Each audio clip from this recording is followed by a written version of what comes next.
I was sitting there listening, especially to our questions. Before I go to my piece, I'll get on my own soapbox here for a minute. I realized that we spent most of the morning talking about our future pensions, our future liabilities. Well, there are people out there that don't have a job. They're not thinking 90 years of tail on their pension fund. They're thinking about how to feed their children tomorrow. So it just strikes me that that's the important work that we are about. So let me just tell you what we're going to do the rest of this morning. I am going to give you an update of what I know thus far on some processes for General Conference. And then we're going to take a very brief break where you will, not a brief break, you'll take some time at your tables. If you have any additional questions, we're going to try to formulate them very much like we just did this set of questions, realizing that we probably don't have as many answers as Dale had. But I will attempt to answer your questions as best I can. So I have just returned from the design team meeting that has been created for the General Conference of 2019, the called session. The design team is something new, realizing that we were in sort of uncharted waters. The design team was formulated, it's put together. It is a collaboration between members of the Council of Bishops that are at that table, members of the Commission on the Way Forward, and the Executive Committee of the General Conference, the Commission on General Conference. We are not the decision makers, we're simply the recommenders, the processors, the ones that look for the best way forward in helping the delegates do their best work. So I tell you that up front. Now, we do have from this jurisdiction people that are on the General Commission on General Conference. Juliet Spencer and Kim Simpson are both on that team. We have Cody Collier, who has been joining that team because of being on the host end of this General Conference. And then Susan Brumbaugh supports them as a staff person. So we have pretty good representation in the South Central jurisdiction. After we finished our meeting in Jacksonville on Wednesday, I don't know what day it is. On Wednesday, the General Commission went on to St. Simon's for their meeting, for their full meeting. I have been texting and emailing back and forth to see if there was anything more firm that I might be able to share with you. So what I'm going to share with you is some of the work that the design team has done and some of the work that's continuing now as this group meets in Jacksonville. What you may or may not know is that the rules of the 2016 General Conference are the rules that prevail for the called session. The rules for General Conference really are designed for a 2-week General Conference. There really is no provision, there's no provision for a called session because it's still a General Conference. And there's no provision for a 3-day General Conference. So that is part of the challenge that's before us. There's also some disciplinary things that you may not be aware. Some were inserted after 2016. One being that every petition has to go through some legislative committee. The General Commission on General Conference gets to name how many legislative committees there are. So that is probably the question I am asked most often right now, is what are we going to do about legislative committees? We are trying to be creative, yet faithful and fair about the way we address legislative committees. What I can probably assure you today is there will not be 12. There are 11, and then there is a Committee on Central Conference Matters. So there really are 12. There will not be 12. I'm just going to say, if they decide something differently this weekend, I will speak out. There will not be 12, because we've got 3 days really to accomplish our work. So the rules, because the rules prevail, there are things in the rules like you adjourn at 6:30 every day. There are things in the rules like the tablets. So what do we do about that? Once you open up trying to suspend the rules, you'll spend 3 days suspending the rules. We already know that. We've done that before. So what we hope to do is address some of those major pieces like 6:30 and how we will use the tablets. It says that that there will be tablets, but it doesn't really say how you use the tablets. So the tablets may or may not be used for every piece of legislation that's before us. So if you cannot imagine, if it was confusing from your end, if you were a presiding officer, it was extraordinarily complex. So the tablets are in the rules, but we're hoping to adjust how, in fact, we use the tablets. The call initially was to hear and act upon the work of the commission on the way forward. That's why the call was 3 days. Then came the Judicial Council ruling that other petitions could be heard. I think had we known that, we probably wouldn't have called 3 days, we might have called 5.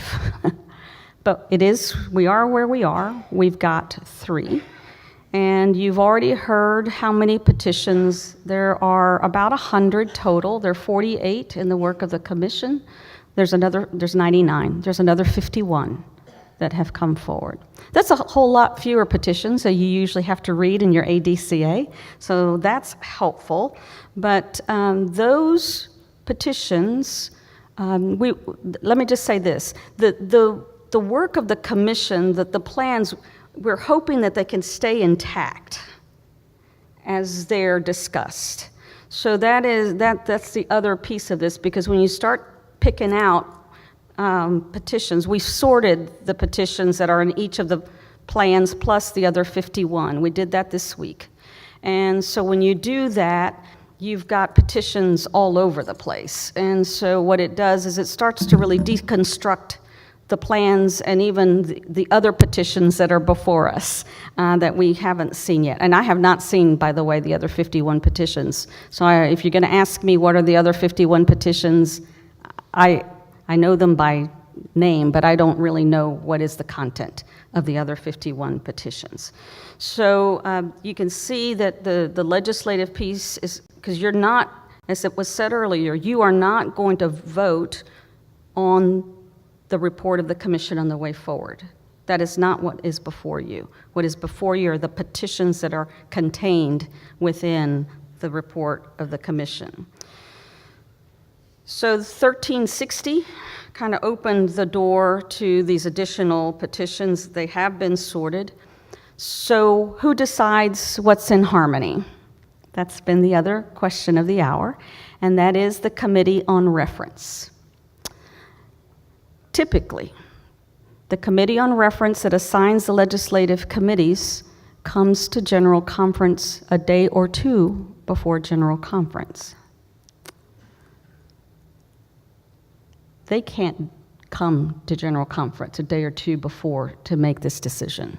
So right now, there is a group working to try to get this very diverse group from all over the world that includes gathering visas and all of that to somewhere, probably the US, to meet in advance of General Conference, as it's typically done a few days before, to decide what is in harmony and what is not in harmony. The ADCA that you will receive on November 23rd, because the rules say you receive it 90 days before, will include all of the petitions that have been received, all 99. That is, you'll receive it on the 23rd. It has to go to the printer and the translator before then. So it will contain all of them before the Committee on Reference decides what's in harmony and what is not. I will just give you my personal opinion on that. I think that makes your work even more complex. So you're going to have to trust the process and know that the Committee on Reference will do their work to determine what is in harmony and what is not in harmony with the call to the special session. The other committee that is likely to meet early, that hasn't met early in the past, is the Committee on Agenda. Because many of you in this room have asked me, well, what's the order? The order will be determined by the Committee on Agenda. And that committee is also trying to meet either virtually or in person prior to their usual a few days before the general conference begins. The other common question I'm asked is about presiding officers. A surprise to many has been that the Council of Bishops does not decide who sits in the chair. There is a committee on presiding officers that decides who sits in the chair and when. The Council of Bishops, the bishops actually put their name forward that they are willing to preside. That's the list that's given to the Committee on Presiding Officers, and then they decide who goes in the chair and when. Typically, the person in the chair finds out that they say 24 hours before. I didn't have that luxury. I found out at 8 o'clock one night and had to be at the Agenda Committee meeting at 6 o'clock the next morning. So your preparation time can be limited. So the General Commission on General Conference is working with the Committee on Presiding Officers. The Council of Bishops has their list that's already been formulated to work to select or take the groups of bishops that they might need, train them early, prepare them early, not 24 hours or 6 hours or 12 hours before they're going to preside, but actually train them in advance and allow them to have some time to process.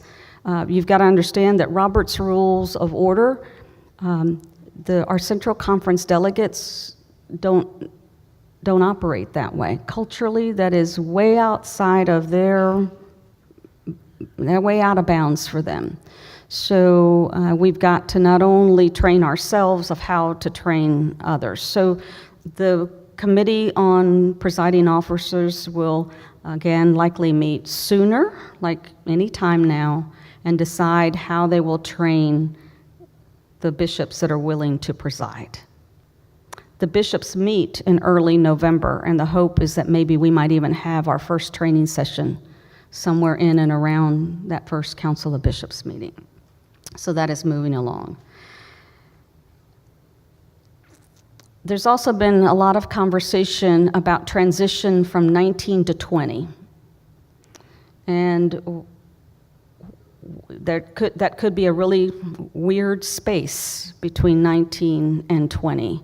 So I just want you to know that the General Commission is actually thinking about addressing that space between when we leave St. Louis and when we show up in Minneapolis. So there's some other factors that you may or may not know, but I've just learned. Every 4 years, the committees that are part of the General Conference Commission, they're populated. And there's a process to populate those committees. We're in the middle of that. So we have people who were chairs of committees, like the chair of Agenda is now a bishop. She's got to be replaced. There's a process for that. There are people who were serving on some of these committees for General Conference who for one reason or another are not able to continue to serve, and those have to be repopulated. So again, that kind of slowed this process down. There's also this pesky meeting coming up in Zurich, the end of October, with the Judicial Council. And nobody, if anybody here knows, please tell me. None of us know how the Judicial Council might rule on any of these petitions that are before us. So this could, in fact, greatly impact the work of the General Commission on General Conference. They have a meeting scheduled shortly after, in early November, to make some final decisions based on the decisions that have come from the Judicial Council and some of the things that we learn in the in-between time. So there's a lot to finalize. I wanted to assure you today that people are worried about these things. They're thinking about them, they're praying about them, they're discerning how to best help you do your best work. The final decision lies with the General Commission on General Conference on some of these matters. Some of us are trying to influence some of those decisions. Some of you might want to influence some of those decisions.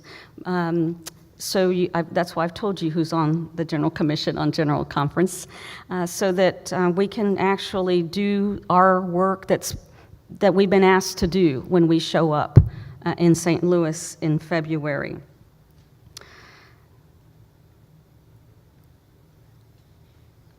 I can't speak for the full design team nor for the General Commission, but I'm going to beg your patience,